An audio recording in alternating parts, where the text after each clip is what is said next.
Ladies and gentlemen, welcome. Today is my distinct pleasure to introduce a man who is recognized. The battle of evolution is only one skirmish in a much larger war. Science simply makes no use of the hypothesis of God. Ask yourself, what has intelligent design given us? Nothing. We cannot accept intelligent design as an alternative scientific theory. They will never accept that we have a better argument. They just pester us and they waste our time.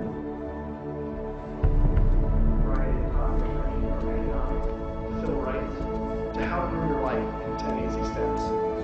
Today, Ben is speaking on the topic that has become increasingly important to him over recent years.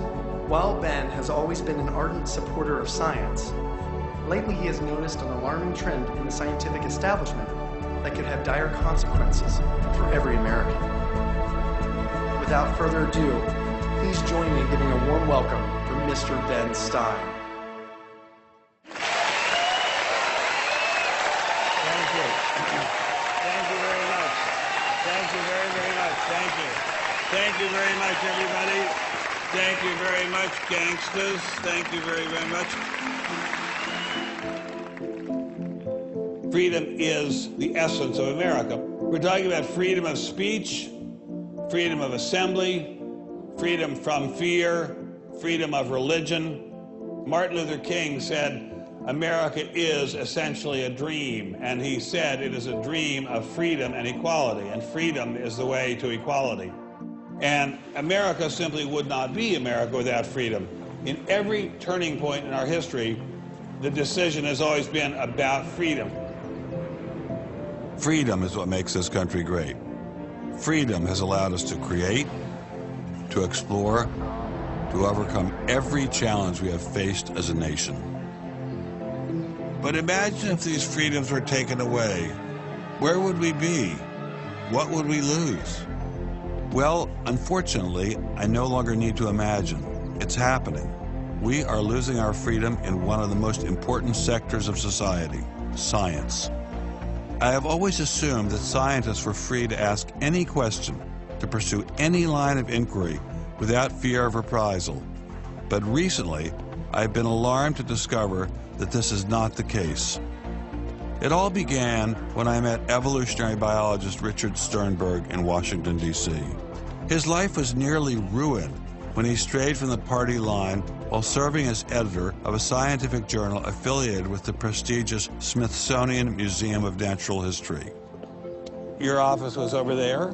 That's correct. This here is the West Wing. Directly ahead of us is the West Wing of the Natural History Museum. So now you're not there anymore because you're a bad boy. No, I'm not. No, I was exiled. You're a bad boy. You question the powers that be. What was Dr. Sternberg's crime? He dared to publish an article by Dr. Stephen Meyer, one of the leading lights of the intelligent design movement. The paper ignited a firestorm of controversy merely because it suggested intelligent design might be able to explain how life began. As a result, Dr. Sternberg lost his office, his political and religious beliefs were investigated, and he was pressured to resign. The questioning of Darwinism was a bridge too far for many. The mentioning of intelligent design that occurs at the end of the paper was over the top. And I think the intelligent design proponents have raised a number of very important questions. And you wanted to get those questions brought up and discussed. Placed on the table. Placed on the table. People were so upset about it. They were so upset that you could see they had a physical, emotional reaction. Wow. They were saying that Stephen C. Meyer is a well-known Christian, that Stephen C. Meyer is an intelligent design proponent, that Stephen C. Meyer is a Republican. It was all couched in terms of religion, politics, and sociology. The way the chair of the department put it is that I was viewed as an intellectual terrorist. Terrorist.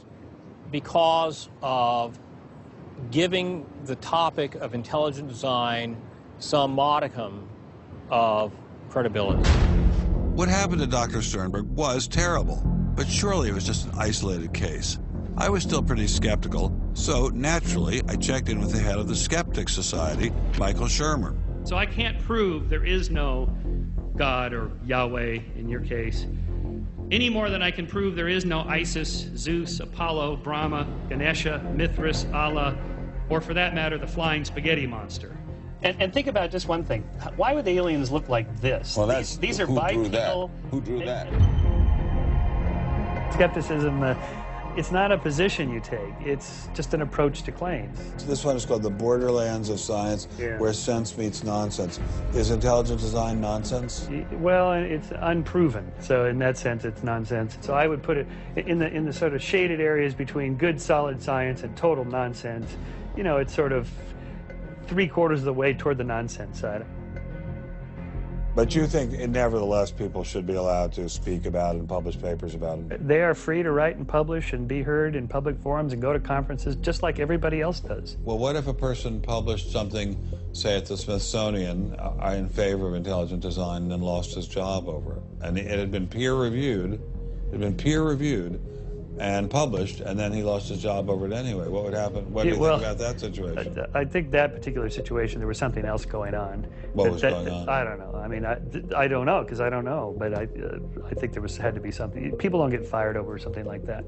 You roll up your sleeves, you get to work, you do the research, you get your grants, you get your data, you publish, and you work your butt off, and that's how you get your theories taught. Well, but wait a minute. What if you try and roll up your sleeves and go to work and work your butt off, and they say, well, we're going to fire you if you even mention the word intelligent design? I don't think that's happening. Where is that happening? George Mason University. Throughout its 50-year history, our mission has remained clear: to prepare a diverse population of students to think and to grow in a climate of unbridled academic freedom. After Dr. Caroline Crocker simply mentioned intelligent design in her cell biology class at George Mason University, her promising academic career came to an abrupt end. My supervisor invited me into his office. He said, "I'm going to have to discipline you for teaching creationism." And I said, I mentioned intelligent design on a couple of slides, but I did not teach creationism. He said, "Nonetheless, you have to be disciplined." At the end of the semester, I lost my job. Not only did this well-loved professor lose her job at George Mason, she suddenly found herself blacklisted, unable to find a job anywhere. So whenever I interviewed for a job, I would be offered it, usually on the spot. Since this has happened, and since people can Google my name, I'm finding that when I send my credentials, I do get interviews, I get many interviews, but I never get offered a job. I don't tell them about my science sin. I was only trying to teach what the university stands for, which is academic freedom. There's nothing to be learned in neurosurgery by assuming an accidental origin for the parts of the brain that we work on. It wasn't just biologists who were feeling the Darwinist wrath. when neurosurgeon Michael Egnor wrote an essay to high school students saying doctors didn't need to study evolution in order to practice medicine, the Darwinists were quick to try and exterminate this new threat. A lot of people on a lot of blogs called me unprintable names that were printed. There are a lot of very, very nasty comments. Other people suggested that people call the university I work at and suggested perhaps it's time for me to retire. I realized when I kind of went public with my doubts about the adequacy of Darwin's theory that I would encounter criticism. What has amazed me is the viciousness and the sort of baseness of it. I'm an old guy, I have tenure, I'm academically safe, but the young people and what is happening to them in America right now because of this scientism gulag is really terrible. Apparently, Professor Marks was not as safe as he thought. A few months after this interview, Baylor University shut down his research website and forced him to return grant money once they discovered a link between his work and intelligent design. In order to attract grants, you have to market yourself. So you put up sites and call yourself labs and groups and things like that in order to get visibility. And in my entire experience in academia, I never went to any superior and asked them any permission to put up any of these labs. So the fact that this was singled out, let alone shut down, is jaw-dropping. It's astonishing. I have never been treated like this in my about 30 years in academia. Shut up, you freak! I said shut up! It's a madhouse! If you peel back the onion, I think that there's no doubt that the center of this is my work in what some would call intelligent design. People really get emotional about this. Whenever you say intelligent design in a room of academics, them's fighting words. Creationists. Astronomer Guillermo Gonzalez found himself in a fierce shootout with Iowa State University following the publication of his book, arguing that the universe is intelligently designed. Despite a stellar research record that has led to the discovery of several planets, his application for tenure was denied, putting his career in jeopardy. I worried about my tenure a little bit in 2005 when the petition was being circulated because I viewed that as a strategy of Hector Avalos and his associates to try to poison the atmosphere on campus against me because he knew I wasn't tenured yet and I was very vulnerable. I have little doubt that I would have tenure now if I hadn't done any professional work on intelligent design. Dr. Gonzalez had this advice for scientists who might be thinking about following his example. If they value their careers, they should keep quiet about their intelligent design views. We know there are times and places to be quiet, and other times and places when we can make noise if we want to. Will you show us? Of course. Boys and girls, how would you like to show some of the ways we know of being quiet? It's the kind of thing where you just learn to keep your mouth shut. In addition to those scientists who were willing to appear on camera, we encountered many more who didn't dare show their face for fear of losing their jobs. You use an intelligent design perspective to get the research done, but you're not allowed to talk about it in public. And so there is definitely incentive, if you think about it, for people to remain within the mainstream. You know, what's he up to? What is he thinking? Is he one of them? That kind of thing. If I write intelligent design, they hear creationism. They hear religious right. They hear theocracy. So it appears Mr. Shermer, the self-styled skeptic, was wrong on this one. Intelligent design was being suppressed in a systematic and ruthless fashion. But maybe intelligent design should be suppressed. I didn't like what was happening to these scientists, but on the other hand, we don't want our kids being taught that the Earth is flat or that the Holocaust never happened.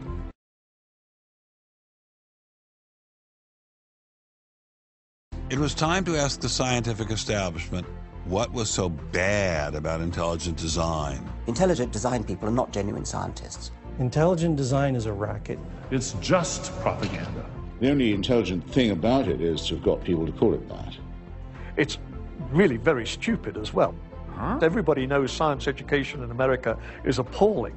What we don't need at this time is intelligent design in the classrooms. To present intelligent design stunts their educational growth. It stunts their intellectual growth. But what I don't understand is how these animals could have been on Earth millions of years before man, and the Bible says the whole Earth was created in only 6 days. It wasn't just the educational aspects of intelligent design that had scientists concerned. Many suspected the movement masked a much larger agenda. Intelligent design is a set of excuses to squeeze creationism into the classrooms.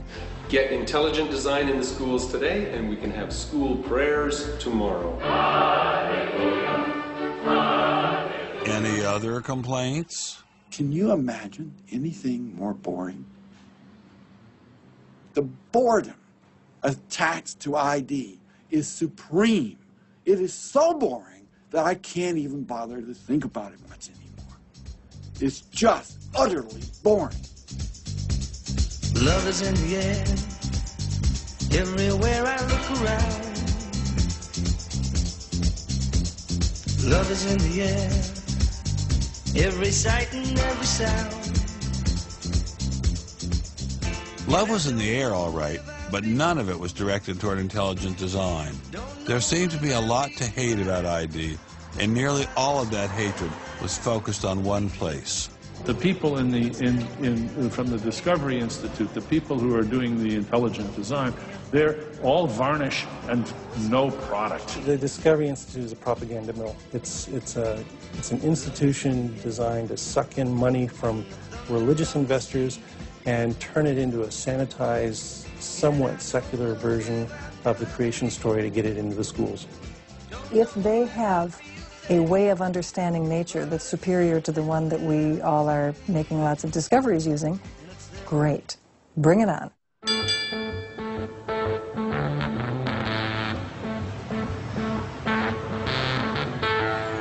We are really, really lost.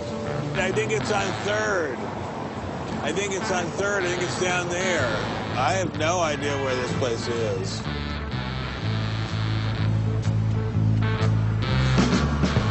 I guess I'll just keep walking. Do you have any idea where the Discovery Institute is? Have you ever heard of that? Never heard of that. Okay, thank you. How are you, sir? Good. Do you have any idea where the Discovery Institute is? Institute, not a clue. Discovery Institute. Thank you. It's very kind of you to offer. Welcome to Seattle. Thank you, sir. It's got to be this whole building.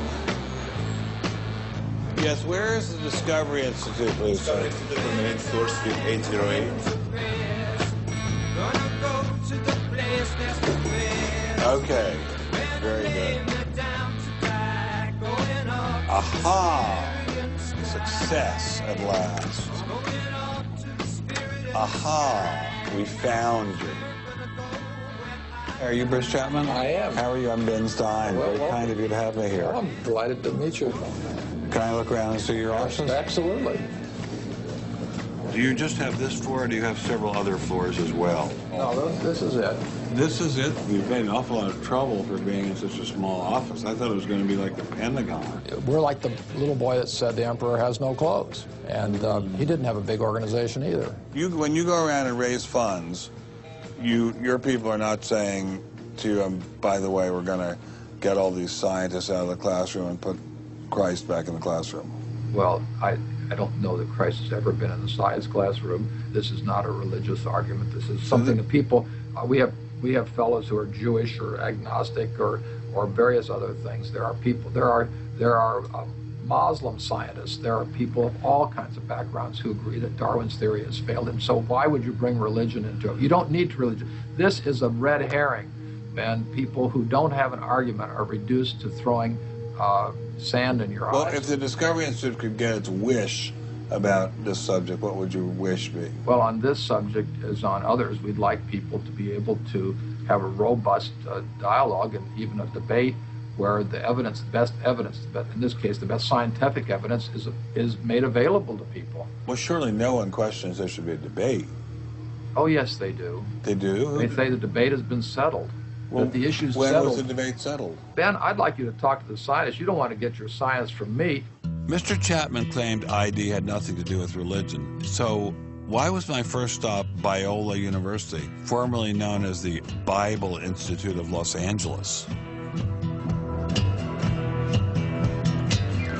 Your own personal Jesus. Someone to hear your prayers, someone who cares. Footnote in the history of science. Your own Stonehenge was caused by intelligence. personal Jesus. Remarkably stable in terms of all the knowledge. Someone to hear your prayers, someone who's there.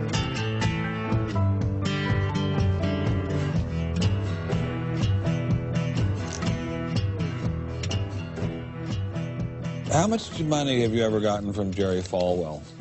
$0. How about Pat Robertson? 0. Are you a minister? No. Are you a priest? No. Pastor? No. Youth pastor? Oh, I did teach Sunday school once. Has this all been resolved? I mean, aren't we all Darwinists now? Except for a few cranks like you? Well, it's a funny thing that questions that aren't properly answered don't go away. This question is loaded with all kinds of political baggage, but one-on-one at a scientific meeting after the third or fourth beer, my experience has been that many evolutionary biologists will say, yeah, this theory's got a lot of problems. So you mean to tell me that there really is a debate among scientists about whether or not evolution occurred? Well, evolution is a kind of funny word. It depends on how one defines it. If it means simply change over time, even the most rock-ribbed fundamentalist knows that the history of the Earth has changed, that there's been change over time. If you define evolution precisely, though, to mean the common descent of all life on Earth from a single ancestor via undirected mutation and natural selection, that's textbook definition of neo-Darwinism, biologists of the first rank have real questions. But the modern theory of intelligent design is just microwaved creationism. I don't think that's the case. Creationism, properly understood, begins with the Bible and says, how can I fit the Bible into the data of science? Intelligent design doesn't do that. Intelligent design is the study of patterns in nature that are best explained as a result of intelligence. So intelligent designers believe that God is the designer? Not necessarily. Intelligent design is a minimal commitment scientifically to the possibility of detecting intelligent causation. Dr. Nelson didn't sound like a crazy person, but I still suspected ID was nothing but reheated creationism. My next stop didn't seem like it was going to alleviate those fears. I didn't crawl out of the ocean, I didn't come from no monkey. Science tends to forget evolution's just a theory. They present it in the textbooks and on animal TV. Like it's back, but tell me, were you there? 12 million BC. Evolution is from an intelligent design perspective, is perfectly acceptable if the sense is that how did the design get implemented? The issue is there real design there, and are these material mechanisms like natural selection, are these adequate to account for everything we see in biology? And our argument is no, it's not. But Darwin produced all this evidence from his travels and his studies at the Galapagos that evolution explained things. If you look at the history of science, people often have a good idea and then they decide just to run with it. And they say, we're going to apply this everywhere. And so Darwin takes his idea of natural selection and says, I'm going to explain all of life with it. I mean, physics used to be Newtonian physics. Newton was physics. And then you got to look to Einstein, general relativity. It's not, Newton isn't enough. Well, I think likewise what we're finding with Darwin is that he had some valid insights, but it's not the whole picture. Okay, Darwinism may not be the complete picture, but what made these guys think they had the missing pieces? I put this question to Dr. Stephen Meyer, author of the paper that originally got Dr. Sternberg in so much trouble. It's hard to believe that this little town is the headquarters of giant Microsoft, which enabled Mr. Gates to become fantastically rich. Maybe that's what Steve Meyer's doing. Maybe this is somehow going to make him fantastically rich. We'll pin him down like a butterfly on a butterfly board. Butterfly on a killing board. Coffee shop straight ahead. Newton is buried in the geniuses corner at Westminster Abbey, right? That's correct, yeah. Darwin is also buried in Westminster Abbey. Right, and so is Darwin, right near each other, right? And you're here in Redmond, in a little building without a sign, right? And you're obviously an incredibly smart guy, but how dare you challenge someone who's buried in the geniuses corner next to Newton at Westminster Abbey? Well, it may seem a little cheeky, but it's what scientists are supposed to do. When I was in Cambridge, one of my supervisors often advised us to beware the sound of one hand clapping, which was a way of saying if there's an argument on one side, there's bound to be an argument on the other. And what I found in studying the structure of the argument in The Origin of Species is that for every evidence-based argument for one of Darwin's two key propositions, there is an evidence-based counter-argument. Well, but is it a debate? I mean, there's just you and a couple of other guys in a dinky little office downtown, say on one side, and there's the faculties of all the great universities of the world on the other side. Speaking with a great uniform and authoritative voice. Right. Yeah. Well, in any case, the debate really isn't going to be settled by numbers. It's going to be settled by the evidence and the arguments. While I was still in Bill Gates country, Dr. Meyer recommended I check in with molecular biologist Jonathan Wells. What kind of names do they call you? Creationist. What do you say back to them when they say you're a creationist? Well, I usually don't get the opportunity. What's at stake for you personally here? First of all, I love science. I think the way Darwinism corrupts the evidence, distorts the evidence, is bad for science. Well, the other scientists would tell you to just shut up if you love science, okay? Because you're sort of being a bomb thrower into science. I am upsetting the apple cart, and I think it deserves to be upset in this case. Why? Because the evidence is being distorted to prop up a theory that I think doesn't fit it. Was Darwinism really that bad? Perhaps a change of scenery would give me a fresh perspective. Quand je t'ai vu au coin de la rue, tout est vide, j'ai cru que tous les deux, sur le ciel bleu, nous serions très heureux.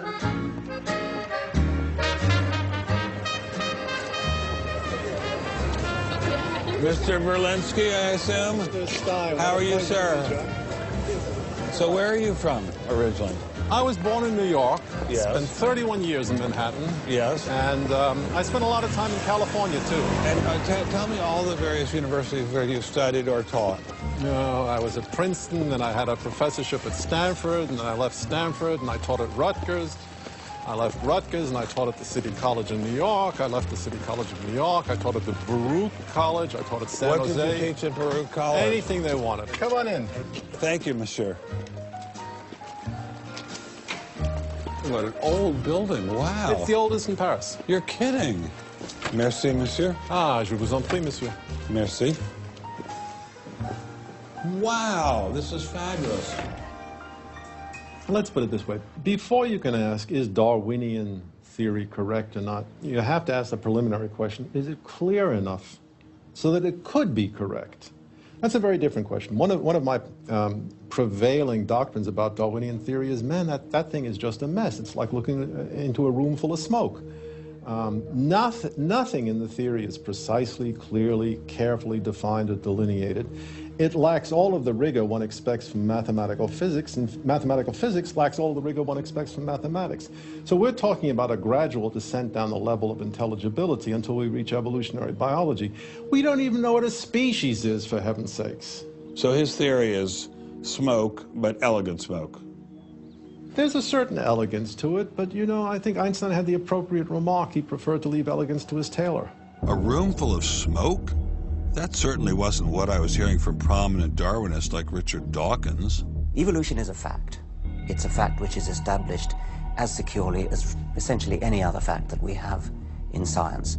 Richard Dawkins is so confident that evolution is a fact, and that therefore God doesn't exist, that he has devoted his entire life to spreading the evolution gospel. I'm an atheist with respect to the Judeo-Christian God because there is not a shred of evidence in favor of the Judeo-Christian God. It is completely right to say that since the evidence for evolution is so absolutely, totally overwhelming, Nobody who looks at it could possibly doubt that if they were sane and not stupid. So the only remaining possibility is that they're ignorant, and most people who don't believe in evolution are indeed ignorant. But the people I spoke with weren't ignorant. They were highly credentialed scientists. So there had to be something else going on here. So you think the whole theory of evolution is false, or just certain parts of it? Well, again, evolution is a slippery word. I would say minor changes within species happen. But Darwin didn't write a book called How Existing Species Change Over Time. He wrote a book called The Origin of Species. He purported to show how this same process leads to new species, in fact, every species. And the evidence for that grand claim is, in my opinion, almost totally lacking. How does Darwin or Darwinism say life began? Well, he didn't know, and in fact, nobody knows. So Darwinism, strictly defined, starts after the origin of life and deals only with living things. Well, how can there be a theory about life without a theory about how life began? Well, a grand overarching evolutionary story, of course, does include the origin of life, but Darwin's theory doesn't begin until you have the first cell. Well, does someone have a theory about how life began?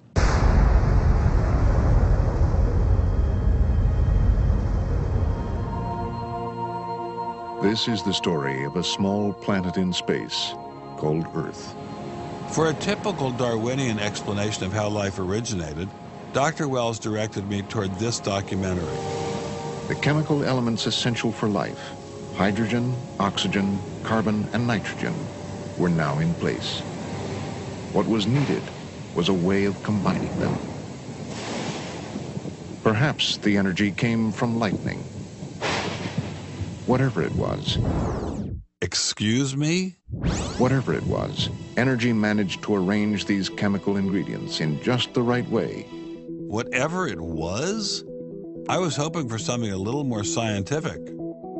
The most popular idea has been that life emerged spontaneously from primordial soup. In 1953, Stanley Miller mixed water, methane, ammonia, and hydrogen to simulate the early Earth's atmosphere. Then he ran electricity through it in an attempt to jumpstart life. It's alive! It's alive! It didn't work. While the initial results seemed promising, 50 years later, most serious scientists have abandoned this approach in favor of alternate theories. Prominent Darwinist Michael Ruse attempted to explain one of them to me. He wasn't kidding. How did we get from an inorganic world to the world of the cell? Well, one popular theory is that it might have started off on the backs of crystals. My crystal ball. Molecules piggybacked on the back of crystals forming, and that this led to more and more complex. But of course, the nice thing about crystals is every now and then you get mistakes, mutations, and that this opens the way for natural selection. But at one point there was not a living thing, and then there was a living thing. How did that happen? Well, that's just I've just told you. And I don't see any reason why you shouldn't go from very simple to more and more complex to more and more complex.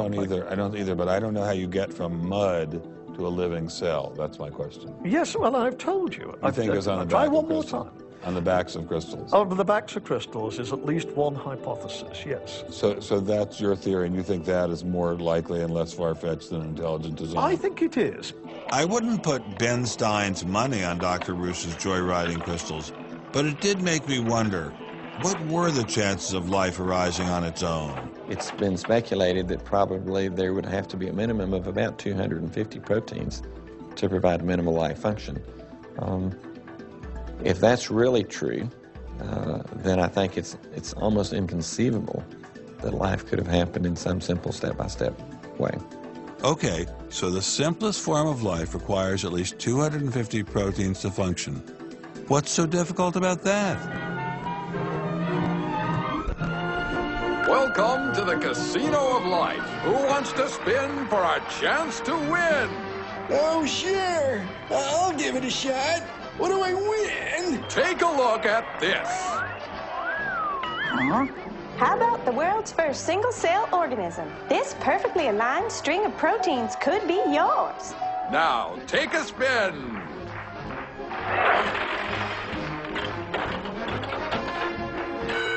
I won! Tina, tell him how many times he needs to do that to win the prize. 250. That's right, folks, and all in the correct order. But that's impossible. We've heard that before, haven't we, Richard? Come on, Mother Nature, do your thing. You stupid machine! I hate you!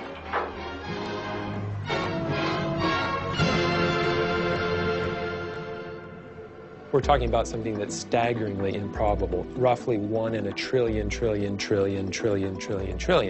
Let all of life choose a million, a trillion. The number is essentially zero. Something has to skew nature to choose the ones that work. So, in the game of life, it looks as if the house always wins.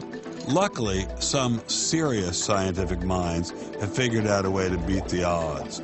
Directed panspermia.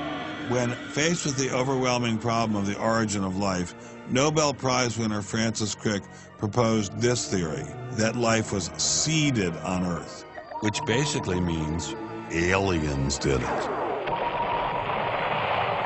Crystals? Aliens? I thought we were talking about science, not science fiction. We don't know what caused life to arise. Did it arise by a purely undirected process? Or did it arise by some kind of intelligent guidance or design? And the rules of science are being applied to actually foreclose one of the two possible answers to that very fundamental and basic and important question. So the rules of science say we will consider any possibility except one that is guided. Exactly. No matter how life began, on the backs of crystals or in the test tube of some intelligent designer, everyone agrees it started with a single cell. But what is a cell? Let me ask you a question. Yeah. Darwin wrote The Origin of Species in 1859, published it in 1859. He had an idea of the cell as being quite simple, correct? Yeah, everybody did. Okay. If he thought of the cell as being a Buick, what is the cell now in terms of its complexity by comparison? A galaxy. If Darwin thought a cell was, say, a mud hut, what do we now know that a cell is? More complicated than a Saturn V. So what is in a cell as far as we know now? A world that Darwin never could have imagined. I needed someone who could give me a glimpse into this world.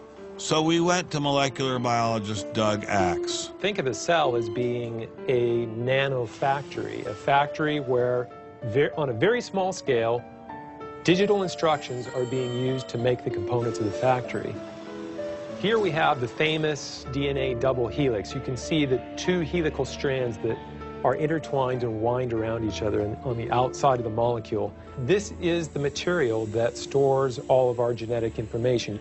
In higher life forms, this will be the equivalent of something like a gigabyte of information stored in the molecules that form the individual chromosomes, all packed within the nucleus, which is a tiny fraction of the entire cell size.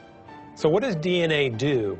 Well, the information in DNA ends up providing the information for sequencing the amino acids to make protein.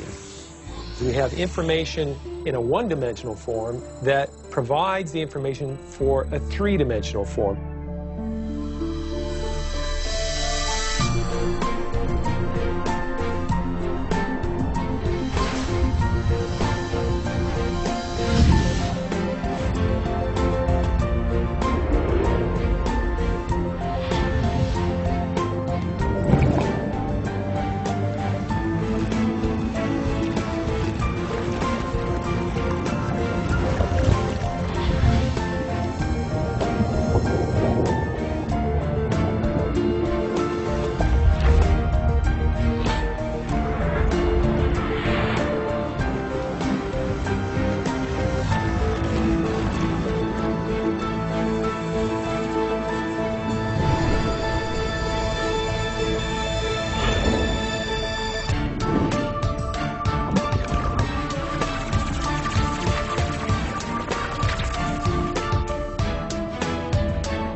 I'm finally just beginning to grasp the complexity of the cell. Are there systems within the cell that go well beyond Darwinian evolution? Some type of cellular technology that drives adaptation, replication, quality control, and repair? What if these new mechanisms have massive design implications? Well, I say, so be it. The cell really is like nothing we've ever seen in the physical world. That's got to be firmly grasped. That's not something we can just say, oh, well, it's just a little bit more of the same old, same old. It's not the same old, same old.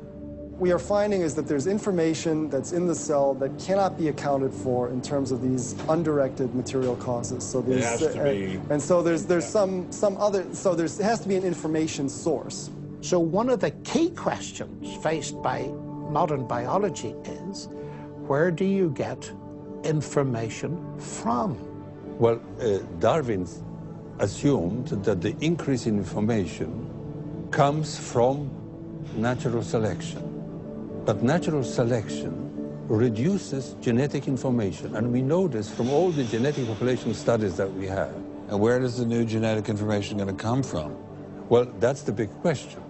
So when we find information in the DNA molecule, the most likely explanation is that it too had an intelligent source. I mean, we need engineering principles to understand these systems, okay? I mean, it's only because of our advancements in nanotechnology that we can even begin to appreciate these systems. But using intelligent design didn't seem to stop the scientists I spoke with, so why all the controversy? Suppose we find, simply as a matter of fact, that our scientific inquiries point in one direction. Which is that there is an intelligent creator. Why should we eliminate that from discussion? Streng verboten? How come? Why? Streng verboten. Very good. What does streng verboten mean? Strongly forbidden. Strongly forbidden. You've got two possible hypotheses. You've got a wall through the middle of through your brain, in effect, through your thinking. You say, well, you can't consider anything on this side of the wall. Only hypotheses on this side of the wall are permissible for consideration. What about academic freedom? I mean, can't we just talk about this? Their reply is that science is not a democratic process. Oh, really? And that there is a consensus view. But wait a minute, we are to subscribe to the wait a consensual second, but view. Darwin challenged the consensus view, and that's how we got Darwinism. If Darwin wanted to challenge the consensus today, how would he do it?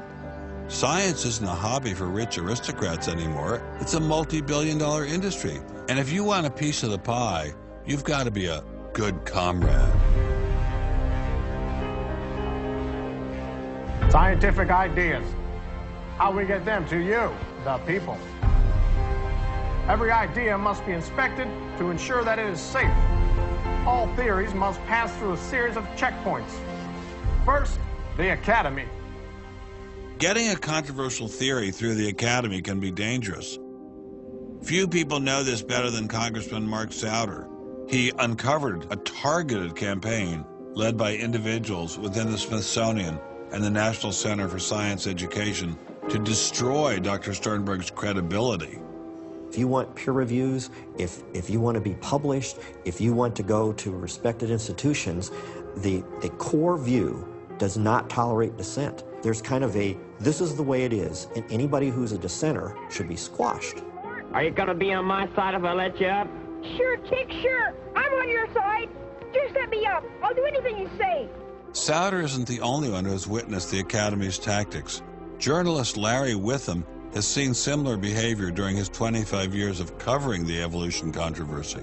Once you're thick in science, you can't question the paradigm. But if you want to get grants, if you want to be elected to high positions, if you want to get awards as a promoter of public education of science, you can't question the paradigm. People cannot be trusted to form their own opinions. This business about open-mindedness is nonsense. Why is the scientific establishment so afraid of free speech?